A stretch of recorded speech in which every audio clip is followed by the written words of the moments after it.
लेके अभी रिसेंट जो चीज़ें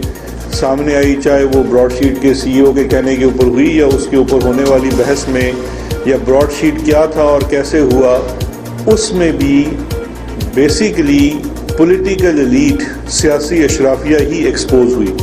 बेसिकली ये वो सियासी अशराफिया है जिसने मिल के मनी लॉन्ड्रिंग भी की, करप्शन भी की, और फिर इसी सियासी क्लाउड को, जिसको वो इसी कमाए लूटे हुए पैसे से तकवीत पहुँचाते हैं,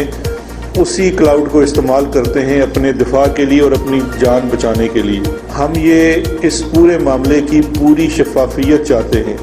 कि किस किस ने कब कब एनआरओ दिया, कब कब किसी को रिलीफ मिली, कौन सा केस किसने बंद करवाने की कोशिश की या इन इन्वेस्टिगेशन का सिलसिला माजी में रोकने की।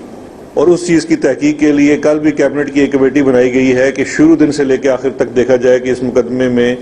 या इस पूरे मामले में किसकी कोताही रही है, ताकि उसकी रिस्पॉन्सिबिलिटी फिक्स की जा सके।